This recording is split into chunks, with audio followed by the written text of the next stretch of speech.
The bright morning sun glinted off the sprawling runways of Atlanta's Hartsfield-Jackson International Airport. Planes roared overhead, some lifting off into blue skies, while others descended gracefully, ready to ferry hundreds of passengers to destinations around the globe. Captain Marcus Ellison, a seasoned airline pilot with over 15 years of spotless flight records, walked toward his assigned jet. His crisp navy blue uniform was immaculate, his pilot wings pinned neatly to his chest, and his rolling luggage trailed behind him with rhythmic precision. Marcus wasn't just any pilot. He was among the youngest black captains in his airline's history, well-respected by his crew, adored by frequent passengers, and admired by young aviation enthusiasts who often saw him as proof that dreams could be achieved despite the odds. But on this particular morning, his journey from the terminal to the tarmac would be anything but routine. As he approached the secure gate leading to his Boeing 737, a voice barked out from behind him.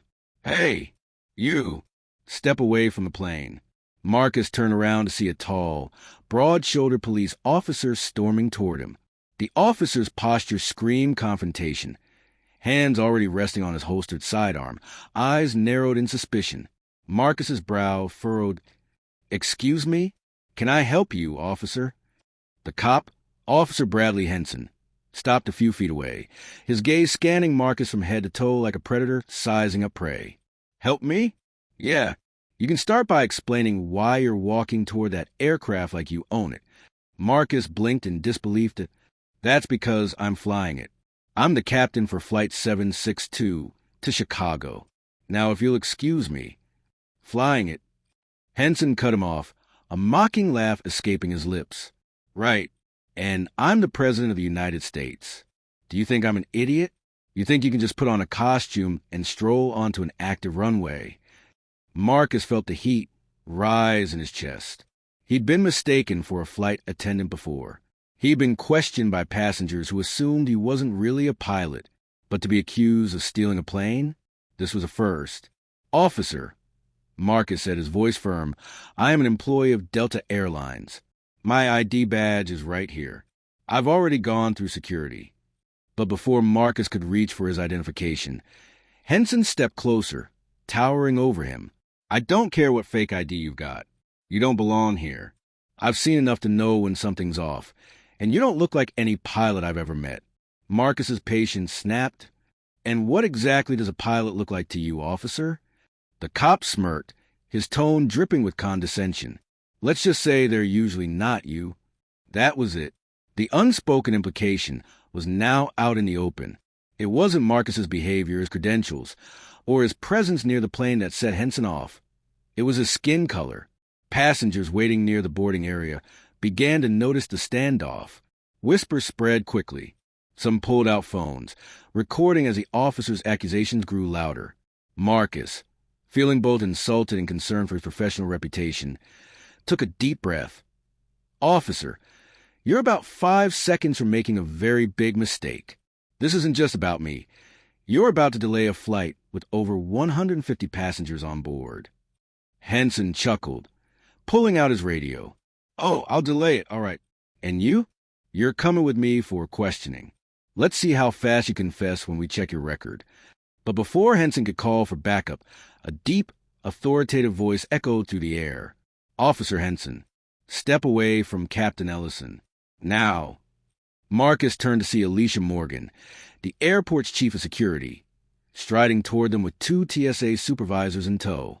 Her sharp eyes locked on the officer, her jaw set in a way that left no room for argument. The tension in the air thickened. The tension in the terminal could be sliced like a blade. Passengers who had been quietly scrolling through their phones were now standing, phones aimed, recording the spectacle.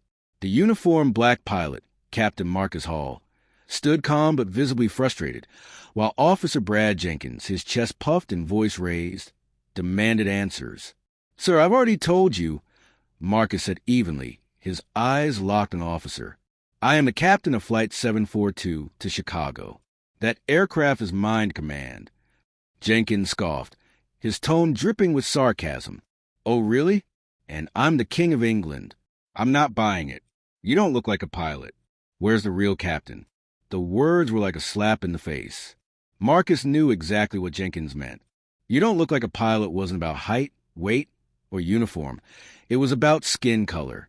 Before Marcus could respond, his first officer, a young white woman named Emily Carter, approached from behind security. She had witnessed enough and her patience had run out. "Officer Jenkins," she said sharply, "he's telling you the truth. Captain Hall is my commanding officer on this flight. Without him, this plane isn't going anywhere. You're detaining the wrong person." But Jenkins doubled down. "Ma'am, I'll need you to stay out of this. We have procedures, and this man," he jabbed a finger toward Marcus, "isn't who he says he is. I've got a hunch about these things." Marcus finally exhaled slowly, his voice quiet but carrying an edge of authority. "A hunch doesn't overrule federal aviation clearance. My credentials are in my bag, and you're holding up 180 passengers, not to mention an entire airline schedule, because of your bias."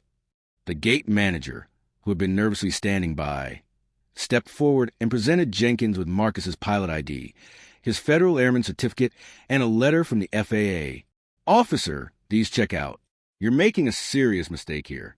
Jenkins barely glanced at them before muttering, "Could be fake." That was the breaking point. Emily took out her phone and dialed a number Marcus instantly recognized. The direct line to the TSA Federal Security Director. Within minutes, two plainclothes federal air marshals emerged from the terminal security office and walked directly up to Jenkins. "Officer Jenkins," one of them said, holding out a badge. "Step away from the captain. Now." Jenkins hesitated, but the sight of the badge made his shoulders slump just a little. "What's this about?" "It's about the fact," the marshal continued, "that you just interfere with a federally licensed pilot in the performance of his duties. A federal offense. You detained him without cause, delayed a scheduled flight, and created a public disturbance. And all of it's on video." Jenkins's face went pale. Passengers began clapping, some even cheering, as the air marshals escorted him away. Marcus stood there for a moment, breathing in the release of tension, before Emily leaned toward him and whispered, "We got a plane to fly, Captain." He smiled faintly. "Let's get our passengers home." As Marcus walked down the jet bridge, he passed a row of travelers who gave him nods, thumbs up, and quiet words of thanks. But in the back of his mind, he knew something else had happened here today. Something bigger than just a delay. This wasn't just about proving he was the captain. It was about proving that no amount of prejudice could ground him. And Officer Jenkins? He wouldn't be wearing a badge much longer.